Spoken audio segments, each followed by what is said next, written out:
मुल्क का काम किसी भी झुमटा बाबा के बिना चल सकता है। इस मुल्क का काम किसी भी चिमटा बाबा के बिना चल सकता है। इस मुल्क का काम किसी भी धीरेन्द्र शास्त्री बाबा के बिना चल सकता है। अगर इस मुल्क का काम किसी बाबा के बिना नहीं चल सकता है तो वो हमारे बाबा साहब डॉक्टर भीमराव अंबेडकर।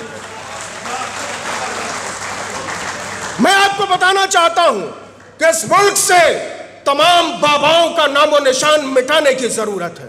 वो बाबा जो संविधान की शपथ लेकर हमारी छातियों को रौंद रहा है, वो बाबा जो हमारे मकानों को रौंद रहा है, वो बाबा जो हमारे सपनों को रौंद रहा है, उन बाबाओं को सबक सिखाने की जरूरत है। इस देश की संसद में, इस देश की विधानसभाओं में, इस देश की नगर पालिकाओं को बाबा मुक्त करना होगा।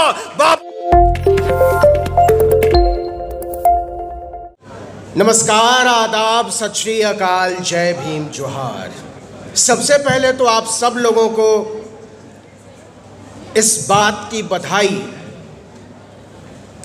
कि स्वतंत्र भारत के इतिहास में पहली बार किसी चुनाव में हमने संविधान को लहराते देखा।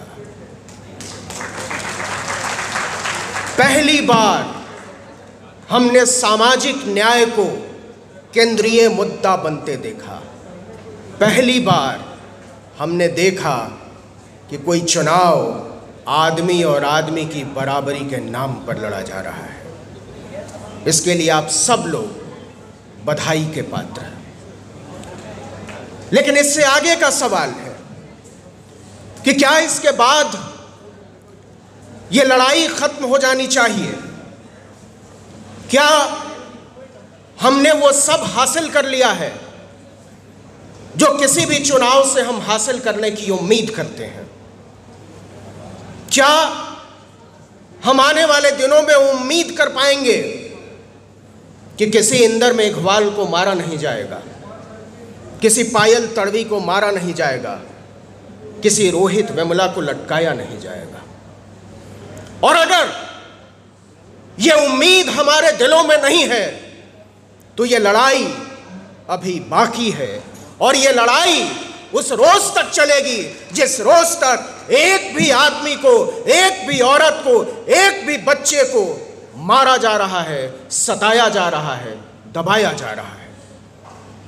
हम कास्ट सेंसस की बात करने बैठे हैं। हम सोचने बैठे हैं कि हमारा रास्ता क्या हो। और आज के अखबार में खबर है कि एनसीईआरटी ने 6ठे क्लास की जो सामाजिक विज्ञान की किताब है उससे कास्ट को हटा दिया गया है। बाबा साहब डॉक्टर भीमराव अंबेडकर का जातीय उत्पीड़न हुआ है, ये अब 6ठी क्लास के बच्चे नहीं पढ़ेंगे, नहीं पढ़ाया जाएगा। तो क्या ये अचानक हुआ? अभी जो मुजफ्फरनगर में, शामली में, सहारनपुर में, उत्तराखंड के इलाकों में जो आदेश जारी हुआ कि सबको अपने नामों की चिप्पियां चिपकानी होगी। आपके यहाँ जो कामगार काम करते हैं, जो मजदूर काम करते हैं, जो खानसामे काम करते हैं, बावर्ची काम करते हैं, मैनेजर काम करते हैं, उनका नाम लिखना पड़ेगा। मैं सोच रहा था कि ऐसा क्यों हुआ, अचानक इसकी जरूरत क्यों पड़ी? क्या वाकई इसके पीछे मुसलमानों की पहचान कोई वजह है या सबसे बड़ी वजह है? क्योंकि मुसलमानों को तो वो ऐसे ही काट डाल रहे हैं, ऐसे ही मार डाल रहे हैं। इसके लिए मुसलमानों को पहचानने की जरूरत नहीं है, उनका नाम पूछने की जरूरत नहीं है।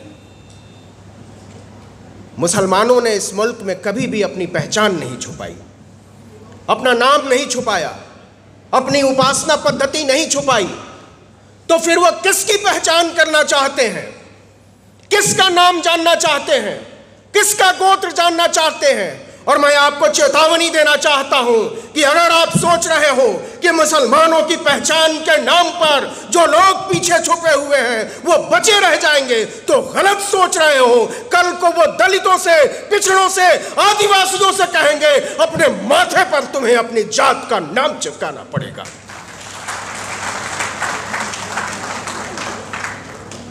ये पहचान क्यों पूछी जा रही है?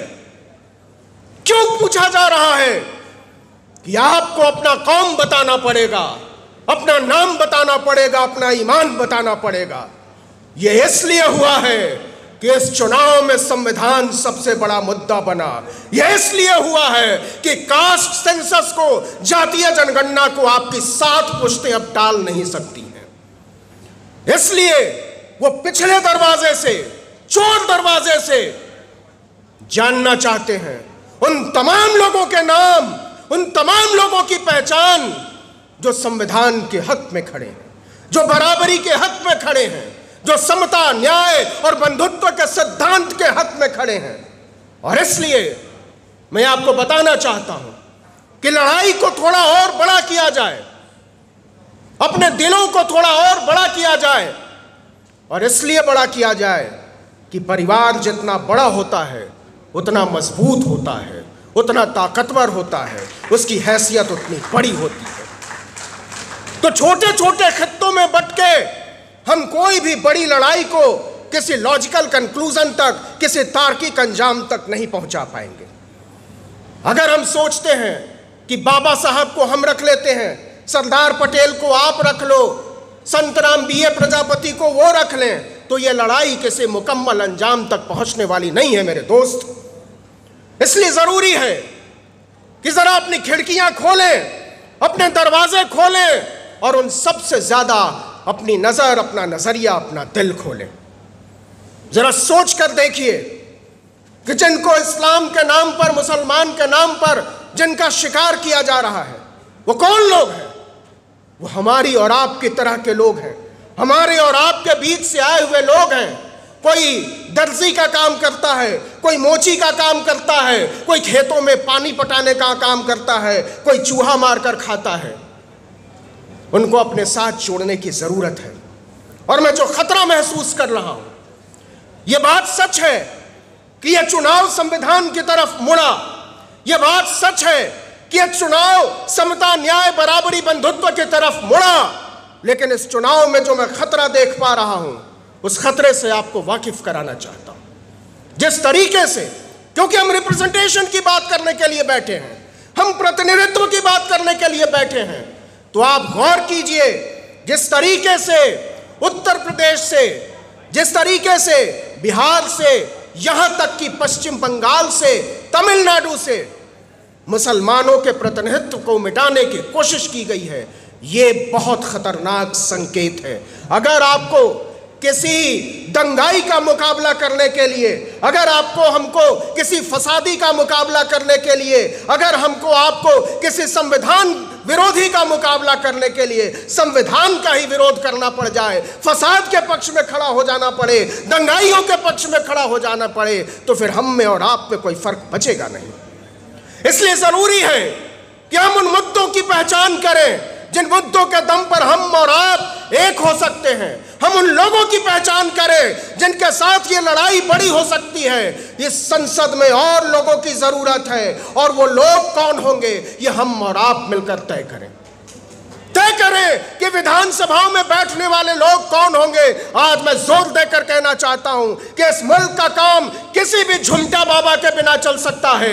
इस मुल्क का काम किसी भी चिमटा बाबा के बिना चल सकता है।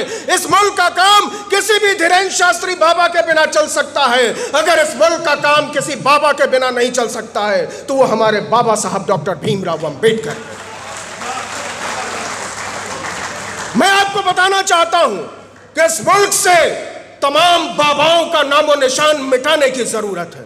वो बाबा जो संविधान की शपथ लेकर हमारी छातियों को रौंद रहा है, वो बाबा जो हमारे मकानों को रौंद रहा है, वो बाबा जो हमारे सपनों को रौंद रहा है, उन बाबाओं को सबक सिखाने की जरूरत है। इस देश की संसद में, इस देश की विधानसभाओं में, इस देश की नगर पालिकाओं को बाबा मुक्त करना होगा, बाबाओं से आजादी दिलानी होगी, तब हम लड़ पाएंगे। तार्किकता के पक्ष में कोई लड़ाई तब हम लड़ पाएंगे, संविधान के पक्ष में कोई लड़ाई तब हम लड़ पाएंगे, समता, न्याय, बराबरी और बंधुत्व के पक्ष में लड़ाई।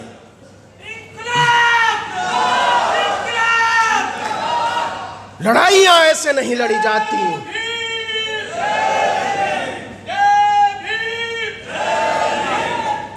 इसलिए मैं संक्षेप में, क्योंकि मेरे बाद 4 लोग और हैं, सिर्फ इतना कहना चाहता हूं कि हम और आप जब यहां से जाएं, बिहार, बंगाल, राजस्थान की मेरी बहन बैठी हैं, उत्तर प्रदेश, अपने गांव गिराओ, तो लोगों से कहें कि जो लड़ाई हम लड़ रहे हैं उसके लिए बहुत बहुत बहुत ज्यादा लोगों की जरूरत है।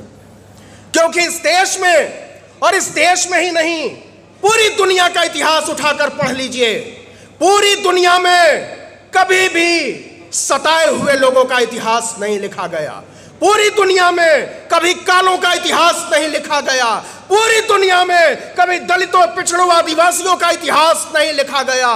पूरी दुनिया का इतिहास बर्बरताना शाहों का इतिहास है, आक्रमणकारियों का इतिहास है, लुटेरों का इतिहास है, विजेताओं का इतिहास है। लेकिन जिस दिन से हमने तय किया कि हम भी अपना इतिहास लिखेंगे, हम भी अपने पुरखों की गाथाएं लिखेंगे, उस दिन से हलचल तेज हो गई है।